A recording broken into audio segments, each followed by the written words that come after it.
Piece of mind, এটা হচ্ছে the true happiness, the real happiness. আপনার মনটা যদি প্রশান্ত থাকে, আপনি যদি মনোদৈহিক প্রশান্তির মধ্যে থাকেন, you are the happiest person in the world.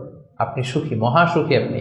তো তাই বলে কি এখন টাকা পয়সা সম্পদ এগুলোর দরকার নাই? পার্থিব জিনিস যে লাগে, এটা যে ইসলাম ডিনাই করে না, তার প্রমাণ রাসূল সাল্লাল্লাহু আলাইহি ওয়াসাল্লাম বলছেন যে আরবাউন মিনাস সাআদা, চারটা জিনিস মানুষের সুখ নিশ্চিত করে, পার্থিব জগতের সুখ এনে দেয়, মানুষকে সৌভাগ্যশীল বানায়।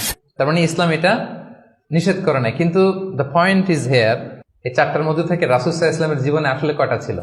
এটা প্রমাণ করে যে এগুলো হলে জীবন স্মুথ হয়, সুন্দর হয়, বাট এগুলোই সুখ শান্তি দেওয়ার আসল টুলস না। সুখী আসল সুখ আপনার মন, আপনার হৃদয়টা, আপনার হার্ট, আপনার সোল, এইটা মানে পিস অফ মাইন্ড আছে কিনা, এইটা আপনি খেয়াল করবেন। বাহ্যিক অনেক জিনিস আপনার মানে চোখ ধাঁধানো মনে হতে পারে, ওইটা কিন্তু আসলে সুখ না। সুখ আসলে কোথায়? হৃদয়ের সুখটা, মনের সুখটাই আসল সুখ। আপনি দেখবেন যে অনেক অনেক সম্পদশালী, অনেক টাকার মালিক, অনেক নেম ফেম, কিন্তু ফ্যামিলিতে সুখ নেই, ঘরের ভেতরে তার অশান্তি, এরকম আছে না অনেক? আসলে কি সে সুখী? টাকা পয়সার তো শেষ নাই, মিলিয়নিয়ার, বিলিয়নিয়ার, মাল্টি বিলিয়নিয়ার, বিশাল বিজনেস ম্যাগনেট, কিন্তু ঘরে স্ত্রীর সাথে ভালো সম্পর্ক নাই, ছেলে মেয়ে কথা শোনে নাই, তো অহরহ এখনকার সময়। আসলে কি সে হ্যাপি? কি বলেন? চিত্তে শান্তি নাই, মনে সুখ নাই। মনের সুখ আসল সুখ। অনেক টাকার মালিক, ঘরে 8-10টা কাজের লোক, কয়েকটা বাবুর্চি, কিন্তু খেয়ে হজম করতে পারে না। আছে এরকম প্রবলেম অনেকের? বলেন তো, যার ডাইজেস্টের সমস্যা, ডাইজেস্ট হয় না, তার কত কষ্ট। আমাদের কখনো যখন এরকম হয় যে ডাইজেস্ট হচ্ছে না, একটু কে বলে ফুড পয়জনিং বা বদ হজম, এরকম কিছু হলে কি অশান্তি লাগে। আর সারা জীবনটাই এটা, তার জীবনটা কেমন যাচ্ছে বলেন? আপনার যে মনে শান্তি আছে, এই যে 2 টাকা দিয়ে নাসি আয়াম খেয়ে ফেলতে পারতেছেন, যেখানে মনে চাই বসে ফেলতে পারতেছেন, শুইতে পারতেছেন, থাকতে পারতেছেন, কত সিম্পল লাইফ, কত সুখ। এরপরেও আমরা যদি সুখ খুঁজে না পাই, আপনি একটু ওদের দিকে তাকান, কিছুই হজম হয় না, তাদের কি অবস্থা? ঘরে শান্তি নাই, ফ্যামিলিতে শান্তি নাই। তো এই জন্য সম্মানিত ভাইয়েরা, পিস অফ মাইন্ড, এটা হচ্ছে the true happiness, the real happiness. আপনার মনটা যদি প্রশান্ত থাকে, আপনি যদি মনোদৈহিক প্রশান্তির মধ্যে থাকেন, you are the happiest person in the world. আপনি সুখী, মহাসুখী, আপনি মহাসুখী। ইউআই থেকে বের হলে বুঝবেন দুনিয়াটা কেমন। এখানে আমরাও তো ছাত্র জীবন কাটিয়েছি একটা সময়, সুবহানাল্লাহ। পারিবারিক জীবনে যাবেন, ক্যারিয়ার লাইফে যাবেন, বিজনেসে যাবেন, ব্যবসা যাবেন, দিনকে দিন জটিলতার মধ্যে আপনি আসবেন। এখন যে কত হ্যাপি লাইফ লিড করতেছেন আপনি কল্পনা করতে পারবেন না। এর জন্য শুকরগুজার হতে হবে। তো তাই বলে কি এখন টাকা পয়সা সম্পদ এগুলোর দরকার নাই? বাড়ি ঘর বাবুর্চি এগুলো দরকার নাই যেগুলো বলতেছিলাম না? দরকার আছে। আমি বুঝাতে চাচ্ছি যে ওগুলোই আসল সুখের সন্ধান দেয় না। আসল সুখ কিসের সুখ? মনের সুখ। সবাই বলেন আসল সুখ মনের সুখ। পার্থিব জীবনের এই ব্যাপারগুলো যে লাগে, এটাও ইসলাম বলে। যেমন রাসূল সাল্লাল্লাহু আলাইহি ওয়াসাল্লাম একটা চমৎকার হাদিস, সহিহ হাদিস, এটা আমি একটু করে শেয়ার করি। রাসূল সাল্লাল্লাহু আলাইহি ওয়াসাল্লাম বলেছেন যে আরবাউন মিনাস সাআদা, চারটা হচ্ছে মানে সুখী হওয়ার মাধ্যম বা সৌভাগ্যশীল হওয়ার মাধ্যম। যার চারটা আছে সে সাঈদ, আর যার চারটা নাই সে শাকী। সাঈদ মানে কি? সুখী বা সৌভাগ্যশীল, আর শাকী মানে দুঃখী বা দুর্ভাগা। তো সুখী কারা বা সৌভাগ্যশীল কারা? রাসূল সাল্লাল্লাহু আলাইহি ওয়াসাল্লাম পার্থিব জিনিস যে লাগে, এটা যে ইসলাম ডিনাই করে না, তার প্রমাণ রাসূল সাল্লাল্লাহু আলাইহি ওয়াসাল্লাম বলছেন যে আরবাউন মিনাস সাআদা, চারটা জিনিস মানুষের সুখ নিশ্চিত করে, সুখ এনে দেয় পার্থিব জগতে, দুনিয়াবি হাইসিয়াতে আর কি। 1 নম্বর হচ্ছে আল মারআতু সালিহা, নেককার স্ত্রী। এটা কিন্তু আপনার জীবনকে সুখময় করার একটা বড় মাধ্যম। 2 নম্বর হচ্ছে আল মাসকানুল ওয়াসিআ, প্রশস্ত বাসভবন। কি বলেন? খুব যদি চিপা চাপা হয়, এটা তো ওখানে চলাফেরা করে মজা হবে না, স্বাভাবিক। কিন্তু যদি একটা চমৎকার বাসভবন হয়, অনেক স্পেশাস, এটা আসলেই সুখ স্বাচ্ছন্দ্যের একটা ব্যাপার, মানে দুনিয়াবি দিক থেকে। 3 নম্বর হচ্ছে ওয়াল জারুস সালিহ, ভালো প্রতিবেশী, গুড নেইবার। কি বলেন? আরবিতে কি বলে? উতলুবুল জার ক্বাবলাদ দার, বাড়ি কেনার আগে আগে প্রতিবেশী দেখে নাও, আরবি ভাষা একটা প্রবাদ। আর 4 নম্বর হচ্ছে ওয়াল মারকাবুল হানি, মানে হচ্ছে লিটারালি হচ্ছে সুইট রাইডিং, ভালো একটা আরোহণ। এটা বর্তমানে গাড়ি হইতে পারে, একটা সুন্দর চমৎকার গাড়ি, ভালো ব্র্যান্ডের গাড়ি, মার্সিডিজ না হইতে পারে, তারপর রাসূল সাল্লাল্লাহু আলাইহি ওয়াসাল্লাম টেস্টিফাই করছে আপনার এটা নেগেটিভলি নেওয়ার সুযোগ নাই।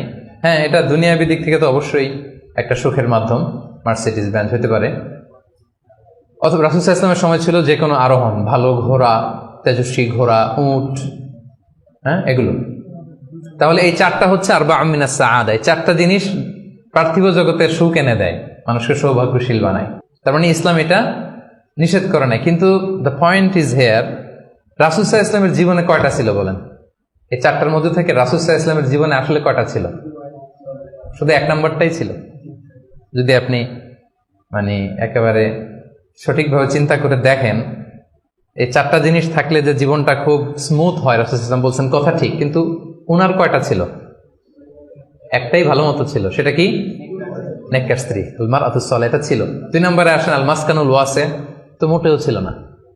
রাসূল সাল্লাল্লাহু আলাইহি ওয়াসাল্লামের ঘরের সাইজ জানেন তো না? এখন মক্কা মদিনায় গেলে বিভিন্ন মাআরেদ হয়, ওখানে দেখা যায় যে কত মিটার বাই কত মিটার, খুবই ছোট একটা রুম। আম্মা জান আয়েশা রাদিয়াল্লাহু তাআলা আনহার ঘরের সাইজটাই যদি বলি, খুবই ছোট। এই অল্প কিছু জিনিস রাখতে পারে, একটা জাজিম রাখতে পারে, কয়েকটা জিনিস ঝুলায় রাখতে পারে, আর 2 জন থাকতে পারে কোন রকম। এটা ছিল ওনার বাসভবন। এটা কি আল মাসকানুল ওয়াসি হইছে? পান নাই উনি এটা। এরপর একটা আসেন ওয়াল জারুস সালেহ, ভালো প্রতিবেশী পাইছেন, কাছাকাছি ধরলে পাইছেন, পাশে ফাতেমার ঘর, দিকে স্ত্রীদের ঘর। কিন্তু আপনি যদি বিগার সেন্সে চিন্তা করেন, কারা থাকতো আশেপাশে? এদিকে তো না, আবুল আহাব তো মক্কার কথা, লেটসে মদিনার কথাই যদি আমরা বলি, আপনার কারা থাকতো? মুনাফিকদের একটা দল তো থাকতোই, আর 3 দিকে জিউস, ইহুদিরা, বনু কাইনুকা, বনু নাদির, বনু কুরাইজা। এরা কি করছে রাসূল সাল্লাল্লাহু আলাইহি ওয়াসাল্লামের সাথে? মানে ট্রেচারির যত ধরন হইতে পারে, বিট্রে করার যত ওয়ে হতে পারে, সবগুলো করেছে। একটা রাত শান্তিতে ঘুমাইতে পারে না এদের কারণে। এটা কবে পর্যন্ত? 5ম হিজরির আগ পর্যন্ত ঘুমাতে পারে নাই। বনু এই কুরাইজাকে যখন করলেন, এক্সাইল করলেন, তারপর থেকে অনেকটা এই জিউসদের ঝামেলা থেকে উনি মুক্ত হয়েছেন। তাহলে চিন্তা করেন, এটাও ছিল না। এরপর 4 নম্বরে যদি আসেন আল মারকাবাল হানি, ভালো যানবাহন বা ঘোড়া, এগুলো ছিল? অ্যাভারেজ ধরতে পারেন যেগুলো ছিল, কসওয়া, আদবা যা ছিল এগুলো অ্যাভারেজ টাইপের। তার মানে রাসূল সাল্লাল্লাহু আলাইহি ওয়াসাল্লামের কিন্তু এগুলো ছিল না।